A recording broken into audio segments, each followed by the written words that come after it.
இந்த படம் வந்து ஆக்சுவலாக பிரேம் கதை சொன்னோன்னே எனக்கு லாஸ்ட் அவரோட டிடி ரிட்டர்ன்ஸ் வந்து ரொம்ப பிடிக்கும். ஏன்னா இட்ஸ் ஜஸ்ட் நாட் ஒரு ஒரு மைண்ட்லெஸ் காமெடின்னு இருக்காது அந்த படம். ஆக்சுவலாக பார்த்தீங்கன்னா அதில் ஒரு நல்ல ஒரு ஸ்டோரி இருக்கும், அதுக்கான ரீசனிங் இருக்கும், அதுக்கான ஒரு ப்ளே இருக்கும், அதுக்கான ஒரு கேம் இருக்கும்.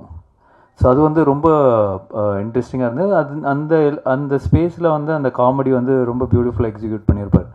ஸோ அதே மாதிரி பிரேம் வந்து இந்த கான்செப்ட் சொன்னோடனே ரொம்ப இன்ட்ரெஸ்டிங்காக இருந்தது. ஒரு படத்துக்குள்ளேயே தியேட்டரில் உள்ளே போய் அந்த படத்துக்குள்ளே அந்த கேரக்டர்ஸ் வந்து அந்த படத்துக்குள்ளே transport ஆகிடுறானுங்க.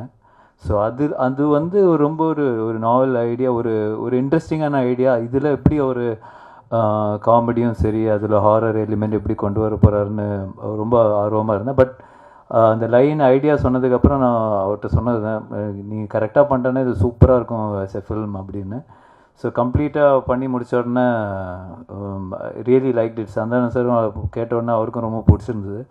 So that's why beyond budget எல்லாமே வந்து அதெல்லாம் பார்க்காம இந்த படம் எடுத்தால், இந்த குவாலிட்டியில் எடுத்தால், இந்த லொக்கேஷன்ஸ் எல்லாம் யூஸ் பண்ணி எடுத்தால் மட்டும்தான் இதோட 100% ஒரு எக்ஸ்பீரியன்ஸ் பண்ண முடியும்னு அப்பயே முடிவு பண்ணிட்டோம். ஸோ கண்டிப்பாக சந்தானம் சாரோட அவரோட சப்போர்ட் இல்லாமல் இது பண்ணியிருக்க முடியாது. So I think full and full Santhanam வந்து இதில் வந்து உழைச்சி அவங்க பிரேம் கூட சேர்ந்து என்னெல்லாம் பெஸ்ட்டாக இதில் பண்ண முடியுமோ அவங்க 2 பேரும் சேர்ந்து பண்ணியிருக்காங்க. தட்ஸ் என்னோட இன்புட்லாம் ரொம்ப கம்மி தான். பட் தேர் எஃபர்ட் ஒரு லாஸ்ட் ஆல்மோஸ்ட் எ இயர் இந்த ப்ராஜெக்டில் தான் அவங்க 2 பேரும் ட்ராவல் ஆகிட்டுருக்காங்க.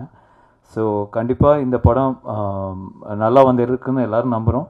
ஸோ இந்த 16th ரிலீஸ் ஆகும்போது நீங்களும் பார்ப்பீங்க. So definitely very happy as a ப்ரொடியூசராக இந்த படம் ப்ரொடியூஸ் பண்ணியிருக்கேன்னு ரொம்ப ஹாப்பியாக இருக்கேன். அண்ட் கண்டிப்பாக அந்த ஹாப்பினஸ் வந்து இன்னும் அடுத்த லெவல் போகணும்னு நினைக்கிறேன். டெஃபினெட்லி இது மிகப்பெரிய சக்ஸஸ் ஆனால் இதோட நெக்ஸ்ட் லெவல் 2 கண்டிப்பாக சேர்ந்து பண்ணுவோம். So definitely so looking forward to it. Very positive about this project, அதுதான் நான் சொல்லுவேன். So thank you so much.